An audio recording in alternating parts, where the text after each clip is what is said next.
Hello guys! Hello Aries! Welcome dito sa aking channel.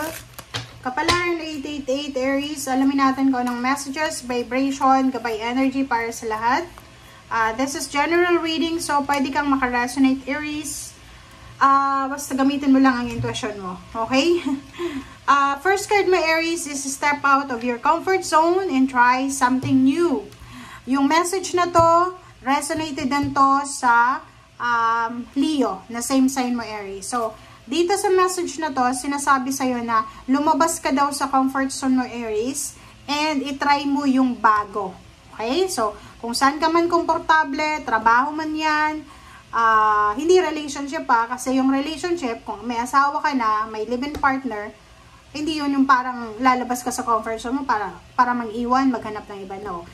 Dito sinasabi is related to sa money, financial, na lumabas ka sa comfort zone mo kung talagang hindi ka na masaya dyan. And try mo yung bago. Okay? Okay, Aries.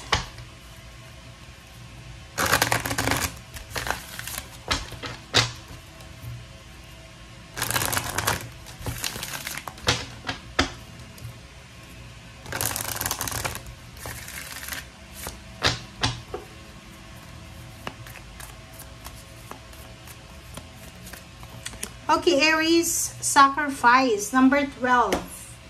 Dito daw sinasabi ng baraha, Aries, na oras na para tapusin na yung pagsasakripisyo mo. Ano ba yan?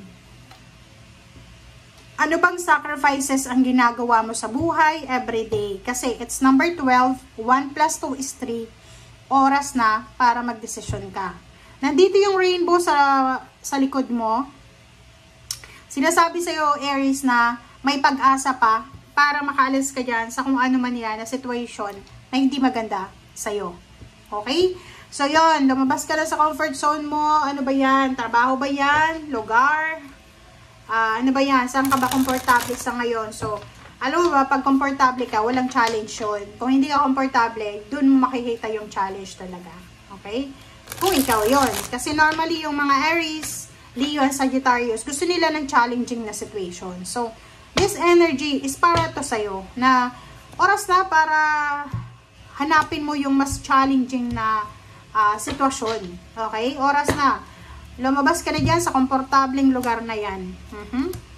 Wow! Aries, sinasabi ng baraha sa'yo na once na nakalabas ka na dyan sa comfort zone mo, lahat ng emotional wishes mo ay posibleng makuha mo.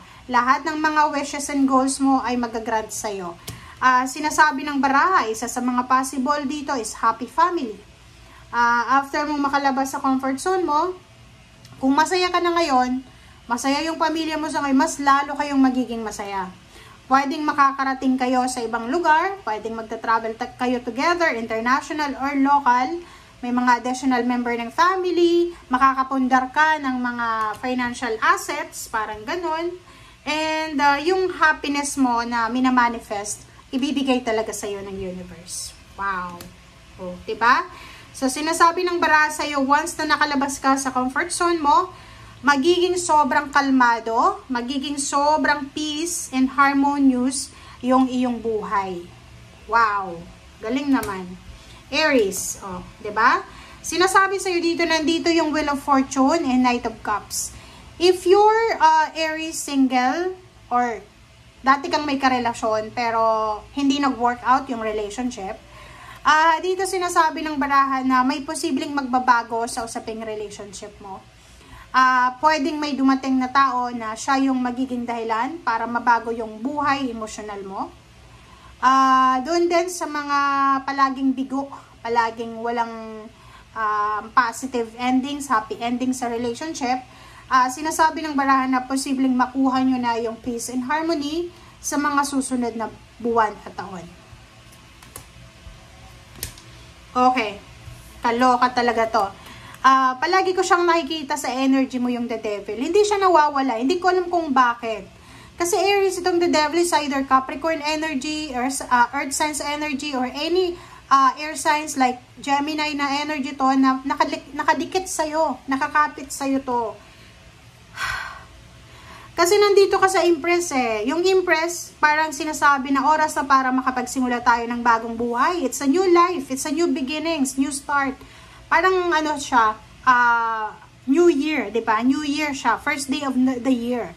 Kaso lang nandito palagi yung the devil na to. Temptation siya, na parang siya yung nagiging hindrance, siya yung nagiging rason para sa pagbabago mo. It's either money siya, or it's either persona, tao siya, na individual.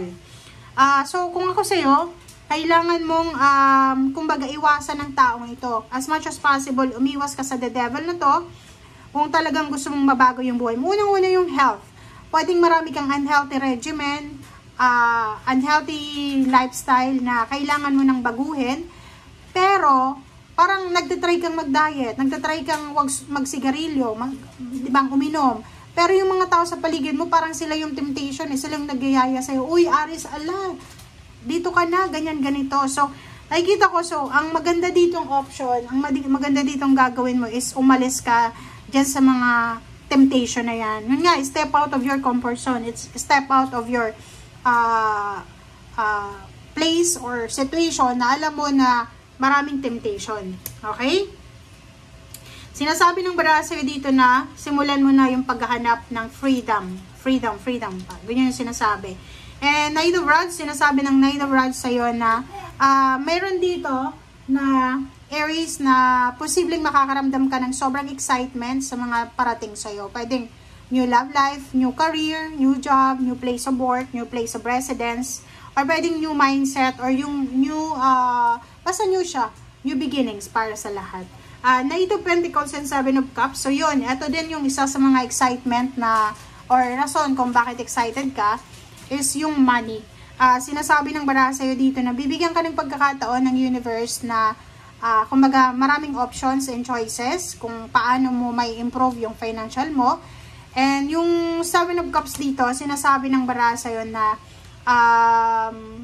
kailangan nating alamin, kahit sinasabi ng bara sa'yo na bibigyan ka ng choices and option, make sure na itong options na binibigay sa'yo ng universe para pagkakitaan is legal siya, and at the same time, wala kang matatapakan na tao. Wala kang maagrabyado na tao. Okay? So, Justice card, it's a karma, karmic balance, karmic justice, karmic blessings. Sinasabi ng bara sa'yo dyan na yung blessings na yan, yung karma na yan, depende sa kung ano yung ginagawa natin. So, kung gusto natin na maging maayos yung takbo ng buhay natin, kailangan natin na maganda din yung i-send out natin. So, like for example, kung gusto mong maging maayos yung takbo ng buhay emotional mo, dapat maganda din yung ipupush out mo. 'Di ba? Kung gusto mong maganda yung trato sa'yo ng mga tao, dapat maging mabuti tayo. 'Di ba? Parang ganun lang. Kung gusto natin ng maraming pera, magsipag tayo. Okay? Thank you guys for watching and see you again. Bye!